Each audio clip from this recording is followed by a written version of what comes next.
फिर दहला बस्तर। नमस्कार, IND एनालिसिस में आपका स्वागत है। मैं हूं राजेश सक्सेना। छत्तीसगढ़ एक बार फिर नक्सलियों के निशाने पर रहा। जिस तरह से 11 सुरक्षा में लगे जवान नक्सलियों के हमले से शहीद हो गए और छत्तीसगढ़ में और ख़ास तौर पर बस्तर को लेकर एक बार फिर ये सवाल कि कब तक बस्तर इस तरह से दहलता रहेगा, किस तरह से सुरक्षा में लगे जवान इस तरह से शहीद होते रहेंगे। एक लंबी फेरहिस्त है, ख़ास तौर पर इस क्षेत्र की। बस्तर का जो एरिया है, हम दंतेवाड़ा की बात कर लें, बस्तर की हम बात कर लें, बीजापुर की बात करें, सुकमा की बात करें, झीरम की हम बात करें, एक लंबी फेरहिस्त है। 6 अप्रैल 2010 से हम शुरुआत इसकी करते हैं, जब 76 जवान शहीद हुए थे और आज 26 अप्रैल 2023 11 जवान एक बार फिर शहीद हुए हैं। ये तस्वीरें बताती हैं कि जो मंजर होगा कितना दिल दहलाने वाला होगा। सबसे पहले कुछ वर्जन हम आपको सुनवाते हैं। इस घटनाक्रम के बाद जो वर्जन है वो हम आपको सुनवाते हैं। इस प्रकार की जानकारी है और ये बेहद दुखद है और मैं जो हमारे जो जवान शहीद हुए हैं उसके परिवार के प्रति संवेदना व्यक्त करता हूं। लेकिन जो ये लड़ाई है वो अंतिम दौर पे चल रहा है और नक्सलियों को किसी सूरत में छोड़ा नहीं जाएगा और निश्चित रूप से उस योजनाबद्ध ढंग से बना के ये नक्सलवाद को ही समाप्त करेंगे। थाना क्षेत्र का मामला है, वहाँ कुछ दूरी में नक्सली छिपे होने की गोपनीय जानकारी थी।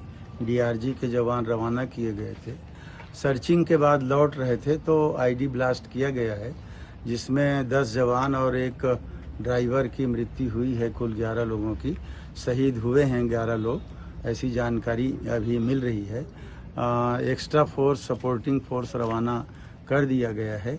कुछ समय पश्चात जब वो आ जाएंगे और सपोर्टिंग पार्टी चली जाएगी तब विस्तृत जानकारी मिलेगी। लगातार हमले नहीं हुए हैं, लगातार हमला कहना उचित नहीं है। नक्सली हमले को हम लोग हमेशा नाकाम करते गए हैं और उनको खदेड़ने में कामयाब हुए हैं। 60% नक्सली मूवमेंट कम करने में इन 4 वर्षों में काम हुए हैं। बीच बीच में एक आध दो घटना होता है जो उनकी उपस्थिति दर्शाने के लिए दिख जाता है। दंतेवाड़ा जिला के अरनपुर में जो नक्सली हमले में 11 नौजवानों के शहीद होने का समाचार मिला है, ये समाचार अत्यंत हृदय विदारक है, दुखद है और इस घटना की जितनी भर्त्सना की जाए, जितनी निंदा की जाए वो कम है। मैं वीर शहीदों के प्रति अपनी विनम्र श्रद्धांजलि अर्पित करता हूं, उनके परिजनों के प्रति संवेदना व्यक्त करता हूं। ये घटना बहुत दुर्भाग्यजनक है कि जब हम इस प्रकार की चर्चा कर रहे हैं कि नक्सलवाद समाप्ति की तरफ है और ऐसे समय पर इतनी बड़ी घटना होना, 11 जवानों का शहीद होना कहीं न कहीं हमारे लिए अलार्मिंग है। और मुझे लगता है कि अभी उन्होंने थोड़े दिन पहले विधायक के ऊपर में हमला किया। रोज कम से कम एक आम आदमी की वो मुखबिर के नाम से हत्या कर रहे हैं, सड़क बनाने वाली गाड़ियों को जला रहे हैं, पुलिस के जवानों को जहां पर भी अकेले में पाते हैं उनको मार रहे हैं। उसको जितनी गंभीरता से हमको लेना चाहिए उतनी गंभीरता से हम नहीं ले रहे हैं। और जब भी कोई पुलिस पार्टी या सुरक्षा दलों की पार्टी गश्त में जाती है तो रोड ओपनिंग पार्टी सामने चलती है। तो आखिर रोड ओपनिंग पार्टी सामने क्यों नहीं थी, ये ब्लास्ट क्यों हुआ? और इसमें कहीं ना कहीं मुझे लगता है कि जो शासन इसको गंभीरता से नक्सलवाद को नहीं ले रहा, उसका परिणाम है कि आज हमारे 11 जवान शहीद हुए हैं। मैं उन जवानों को श्रद्धासुमन अर्पित करता हूं और इस बात की कामना करता हूं कि जवानों की शहादत बेकार नहीं जाएगी। छत्तीसगढ़ से नक्सलवाद समाप्त करने में हमारी जो फोर्सेज हैं वो पूरी ताकत के साथ। बस्तर के दंतेवाड़ा जिले के अरनपुर थाना क्षेत्र में हमें दिल को दहला देने वाली अत्यंत ही एक दुखद समाचार प्राप्त हुआ है। छत्तीसगढ़ के सरजमी पर पूरे बस्तर क्षेत्र में फिर से नक्सलवाद की गतिविधियां तेजी के साथ में बढ़ रही हैं। आज हमारे 11 जवान शहीद हुए हैं, उनकी शहादत हो गई है। हम सभी जवानों के शहादत को सलाम करते हैं, उन्हें अपनी विनम्र श्रद्धांजलि अर्पित करते हैं, शहीद हुए परिवारों के प्रति अपनी गहरी शोक संवेदना व्यक्त करते हैं। लेकिन यह अत्यंत ही वेदना भरा समाचार है। छत्तीसगढ़ की सरकार को माओवाद के खिलाफ, नक्सलवाद के खिलाफ कोई निर्णायक और ठोस लड़ाई लड़ने की आवश्यकता है, ताकि ऐसी घटनाओं की पुनरावृत्ति न हो। हम शहीद हुए जवानों को अपनी विनम्र श्रद्धा सुमन अर्पित करते हैं, अपनी गहरी शोक संवेदना व्यक्त करते हैं। ईश्वर से प्रार्थना है कि शहीद जवानों की आत्मा को शांति प्रदान। तो घटना हृदय विदारक है, घटना दुखद है। 11 जवान शहीद हो गए और जिस तरह से नक्सलियों ने घात लगाकर ये हमला किया और जो नक्सलियों का पैटर्न रहा है इस क्षेत्र में, बस्तर का जो एरिया है, जो दंतेवाड़ा का एरिया है, जो झीरम की बात करें, सुकमा की बात करें, बीजापुर की हम बात करें, तो कहीं ना कहीं एक बार फिर, क्योंकि जिस तरह से अभी हम सुन रहे थे वो कहा जा रहा था छत्तीसगढ़ में कि जो नक्सलवाद है वो समाप्ति की तरफ है।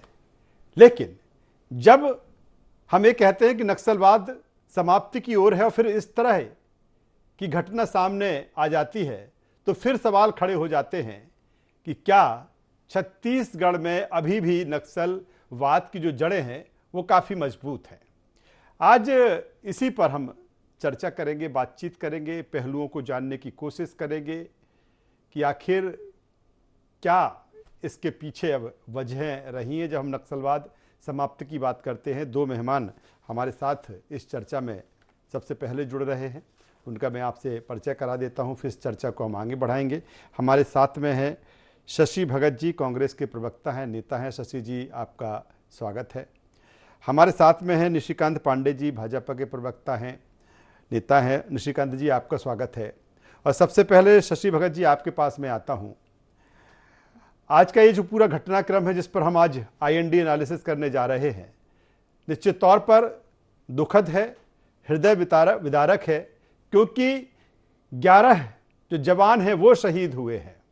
मेरा सीधा सा सवाल इस बात को लेकर है कि जब बात आती है कि छत्तीसगढ़ में नक्सलवाद समाप्ति की ओर है, अभी हम सुन रहे थे, चाहे हम कांग्रेस के नेता हों या बीजेपी के नेता हों या तमाम सारी जो वर्जन आते हैं उनकी बात की जाए, लेकिन एक बार फिर नक्सलियों ने यह चैलेंज किया है कि नहीं, हमारी जड़ें तो बहुत मजबूत है, इन्हें उखाड़ना आसान नहीं, और उसी का परिणाम कि 11 जवान आज शहीद हो गए।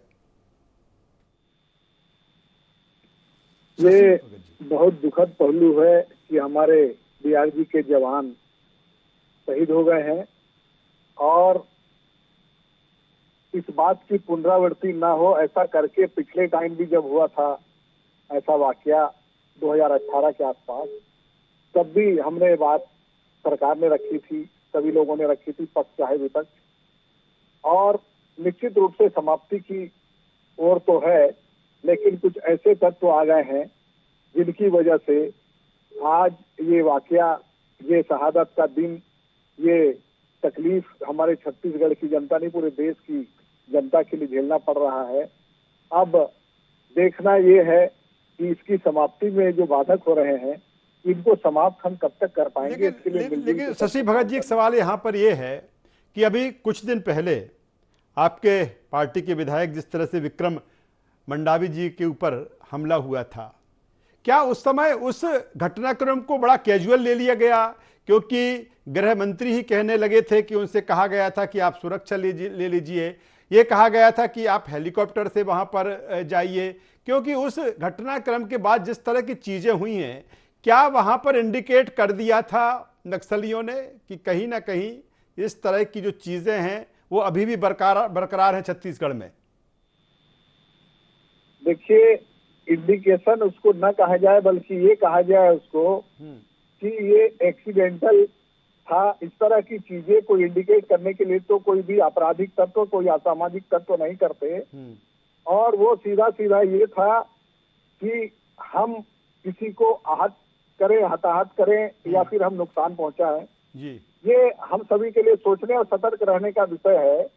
निश्चित रूप से कहा था गृह मंत्री जी ने कि आपको सुरक्षा लेने की बात हमने कही थी, और समस्त लोग जिनको भी ये बात कहते हैं उनको सुरक्षा, क्योंकि हम लोगों ने लीडर्स को खोया है। तो इस बात के लिए हमको मैं एक छोटा सा सवाल करके मैं आगे बढ़ूंगा। अब मैं ये और कहना चाहूंगा, यहाँ पर जो बात मैंने आपसे सवाल किया था उसके पीछे का कारण यही था कि उसके बाद जिस तरह से नक्सलियों की तरफ से भी ये चीजें आई थी कि हमारा टारगेट नेता नहीं है। हालांकि ऐसा नहीं है, हमने देखा कि झीरम घाटी में किस तरह से नेताओं को वहां पर टारगेट किया गया था और कहा गया था कि जवान हमारे निशाने पर हैं, हमारे टारगेट पर हैं। क्योंकि जो समय चल रहा है फरवरी से जून तक का जो समय है छत्तीसगढ़ में, बस्तर में खासतौर पर जो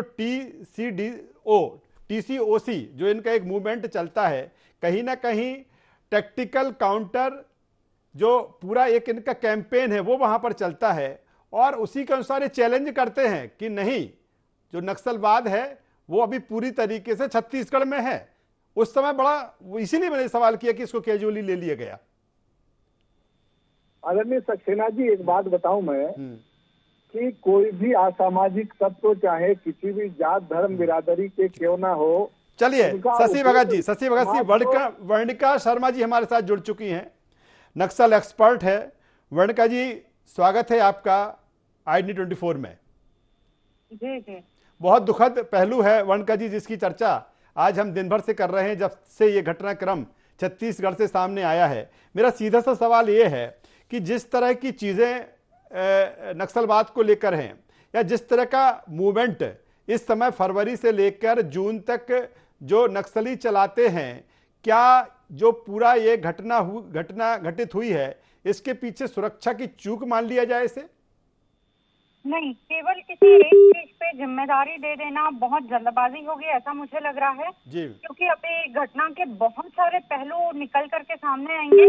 अभी थोड़ी देर पहले ही मैं कुछ एनालिटिकल देख रही थी, कई सारे चैनलों में जो स्टेटमेंट सुन रही हूँ, देख रही हूँ, कुछ बता भी रही हूँ। तो मैं आपको ये बता दूं, अभी कई सारे पहलू ऐसे शेष हैं जो उभर करके सामने आएंगे, पर मोटे मोटे तौर पे हम ये मान सकते हैं कि इसमें 3 मुख्य चीजें हैं जो जिम्मेदार हैं, जो कहना चाहिए कि बाहर ओपन हैंडेड इंफॉर्मेशन से जो हमको अभी डायग्नोज हो पा रही हैं। वो सबसे पहली तो ये है कि ये चुनावी वर्ष है, इसमें पहले से ही सावधानी और सतर्कता बरतने की बहुत ज्यादा थी।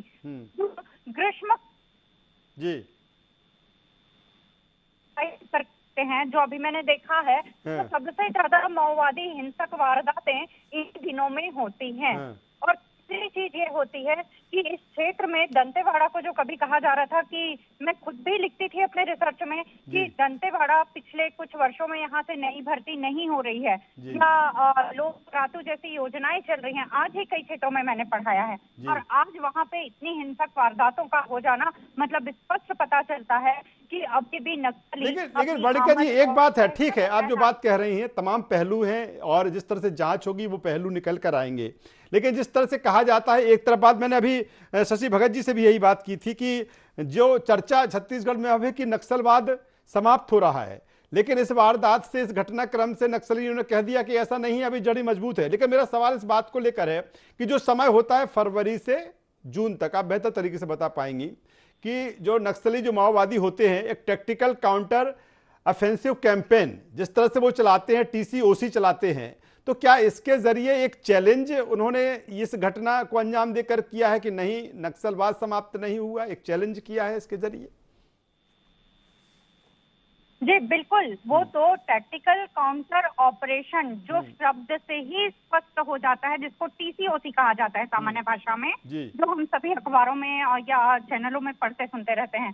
टैक्टिकल काउंटर ऑपरेशन कैंपेन मतलब उन्होंने आमद दर्ज करा दी है।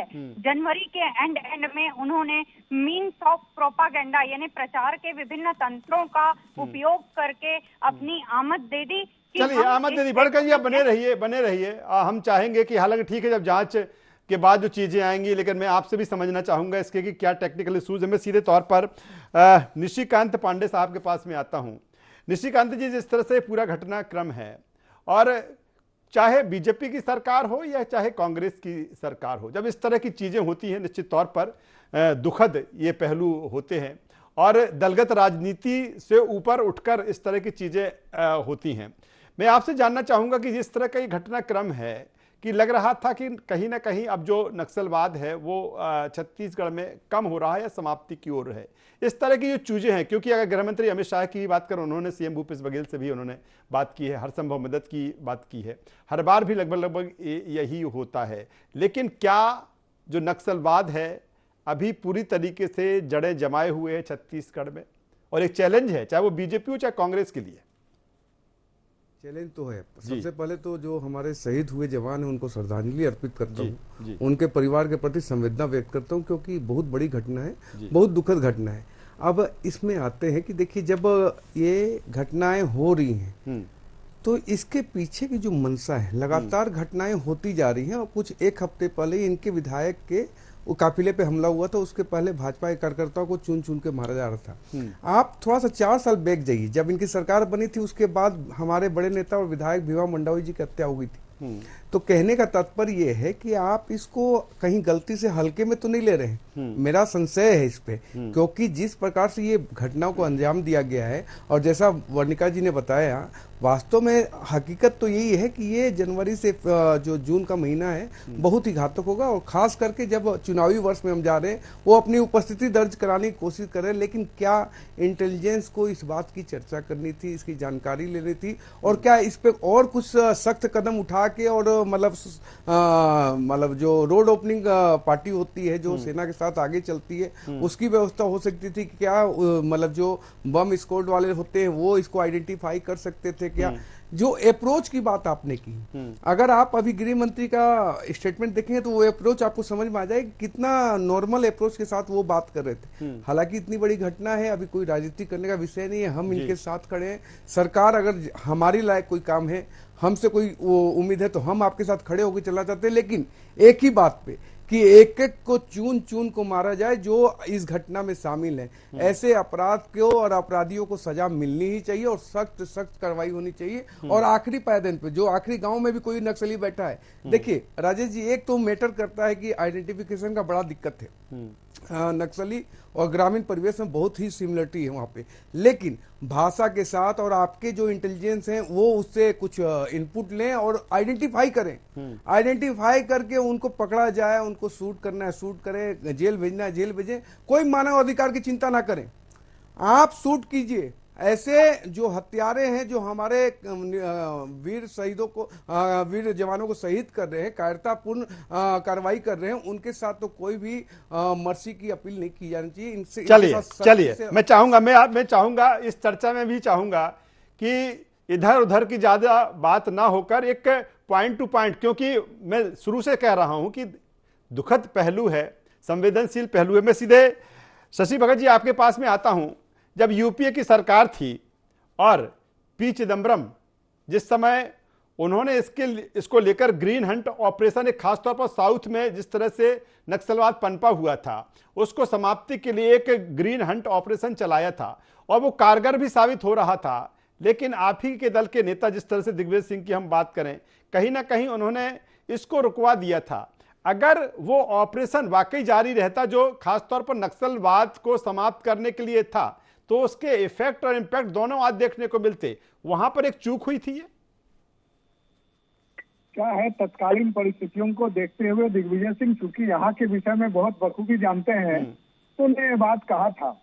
अब स्थिति ये है कि अब सच तो ये है कि तोहमत लगाना अच्छी बात नहीं है किसी भी दुख के समय में, लेकिन क्या हुआ था, कुछ नेता लोगों की वजह से जो इसके पहले की सरकारें थी, उसमें भारतीय जनता पार्टी के नेताओं के द्वारा ही उनको फीडिंग किया गया था। ये बात जग जाहिर है। चित्रकूट के विधायक जी श्री जगत पुजारी जी, उनके सुपुत्र आप वो ट्रैक्टर की सप्लाई उनको कराएं, उनको वॉकी टॉकी सप्लाई करें, ये जो सारी चीजें थी।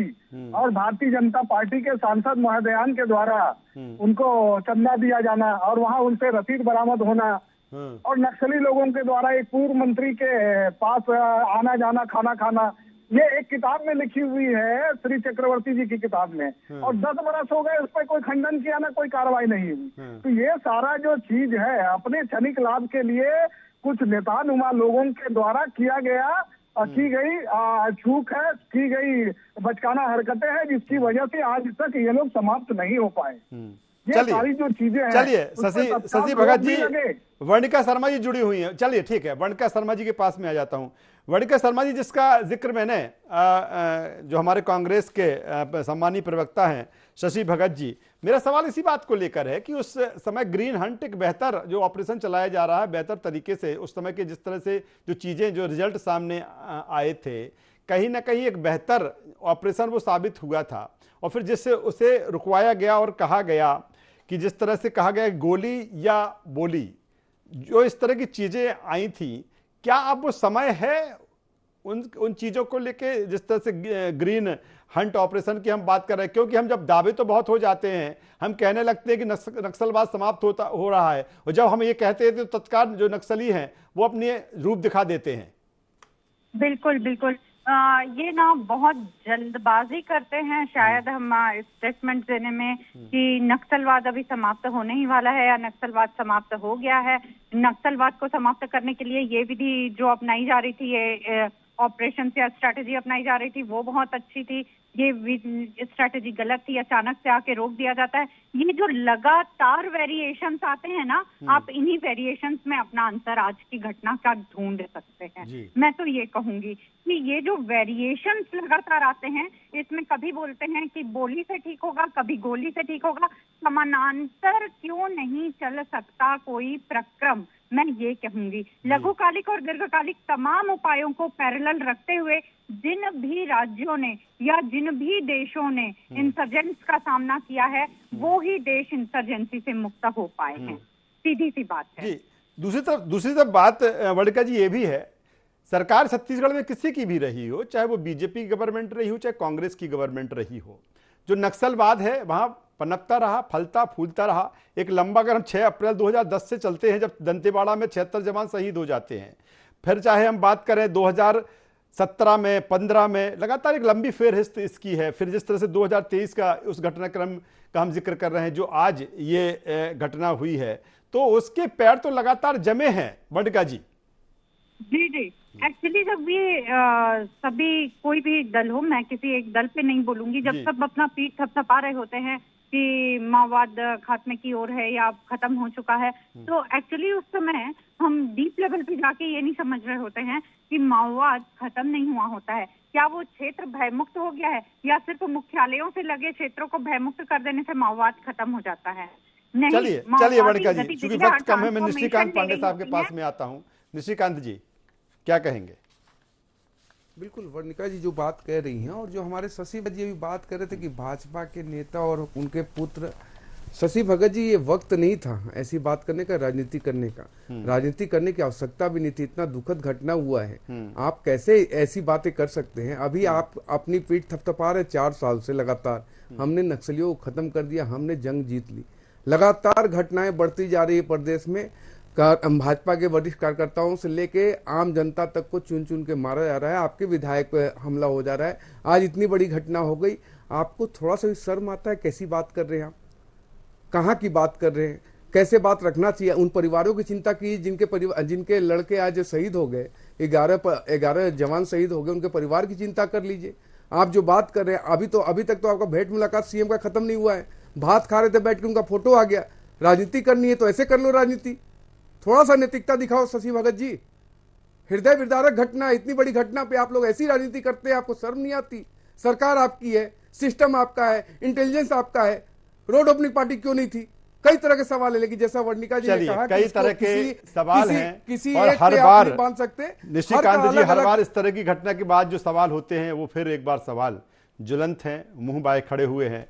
लेकिन इन जो सवाल हैं उनका समाधान छत्तीसगढ़ को कब मिलता है, दंतेवाड़ा या बस्तर का जो क्षेत्र है उसे कब मिलता है, ये देखने वाली बात होगी। तीनों मेहमानों का यहाँ पर मैं धन्यवाद करूँगा। तो जिस तरह से जो दंतेवाड़ा में घटना हुई है, नक्सलियों के हमले से 11 जवान शहीद हुए हैं और कहीं ना कहीं अब कोशिश की जा रही है एक बार फिर कि वो कौन से ऐसे पहलू रहे कि जिनके वजह से इस तरह की जो घटना हुई है, वारदात हुई है, और क्या जिस नक्सलवाद के समाप्ति की बात हो रही थी, क्या नक्सलवाद अभी समाप्त नहीं हुआ है, उसकी जड़ें वैसे ही बरकरार हैं जैसे पहले थी।